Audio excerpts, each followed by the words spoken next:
Welcome to Lifeguard. Subscribe for more videos. வணக்கம். நாம் இன்றைக்கி பொன்னாங்கண்ணி கீரை பொரியல் எப்படி செய்கிறதுன்னு பார்ப்போம். அதுக்கு 25 கிராம் துவரம்பருப்பு எடுத்து வேக வச்சு எடுத்து வச்சுக்கோங்க.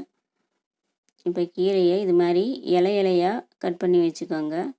காம்பு பகுதியெல்லாம் சரியாக வேகாது, அதனால் இலைகளை மட்டும் கட் பண்ணி வச்சுட்டு கீரையை நல்லா 4 முறை வாஷ் பண்ணி வச்சுக்கோங்க. இப்போது ஒரு டீஸ்பூன் எண்ணெய் ஊற்றி எண்ணெய் நல்லா சூடேறவும் 2 டீஸ்பூன் கடலைப்பருப்பு, 1 டீஸ்பூன் அளவு உளுந்தம்பருப்பு சேர்த்துக்கோங்க.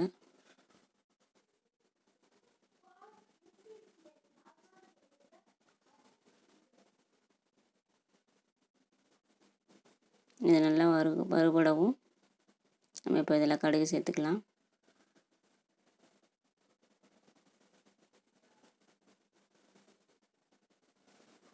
இப்போ கடுகு நல்லா பொரிஞ்சு வந்துடுச்சு. இப்போ நம்ம அதில் வெங்காயம் போட்டுக்கலாம்.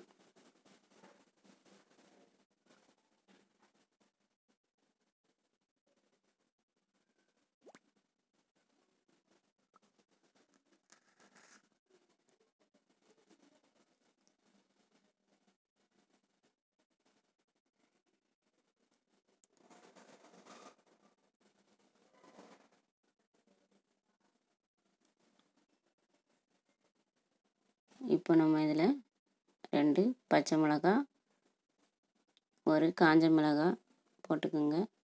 உங்களுக்கு காரம் இன்னும் தேவைப்பட்டுச்சுன்னா இன்னும் 2 காஞ்ச மிளகாய் கூட போட்டுக்கலாம்.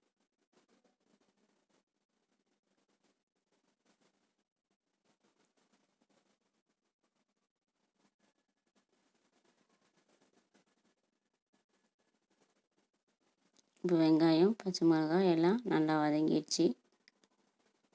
இப்போ நம்ம அதில் கீரையை தண்ணியை லைட்டாக பிழிஞ்சிட்டு அதில் போட்டுக்கோங்க. அந்த கீரையில் ஓட்டியிருக்கிற தண்ணியிலேயே கீரை நல்லா வெந்துடும்.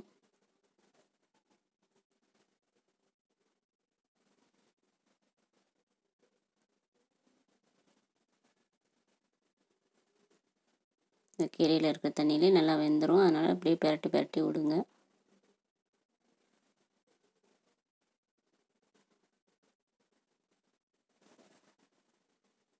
ஒரு 2 நிமிஷம் வேகட்டும். ஓரளவுக்கு கீரை வெந்துருச்சு.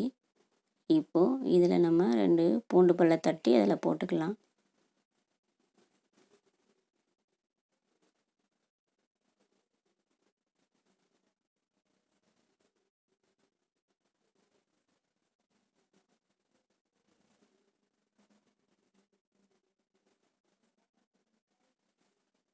இப்போ நம்ம வேக வச்சுருக்கிற துவரம்பருப்பை இதில் சேர்த்துடலாம்.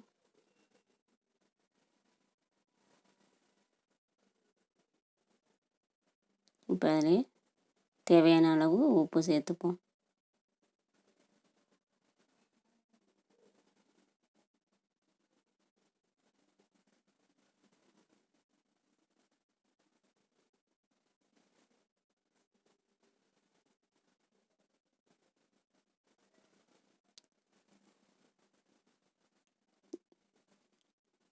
இப்போ தண்ணியெலாம் நல்லா வற்றிடுச்சு. இப்போ நம்ம அதில் தேங்காய் பூவை ஆட் பண்ணிக்கலாம்.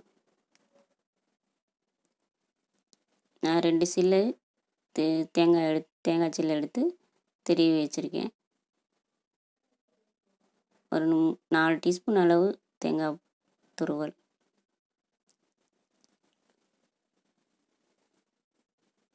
தேங்காய் துருவல் நிறையா போட்டாலும் நல்லா இருக்கும் டேஸ்ட்டாக கீரை. இப்போ நமக்கு கீரை பொரியல் தயாராகிடுச்சு. நீங்களும் இது மாதிரி செஞ்சு பாருங்கள். செஞ்சுட்டு எப்படி இருந்துச்சுன்னு கமெண்டில் சொல்லுங்கள்.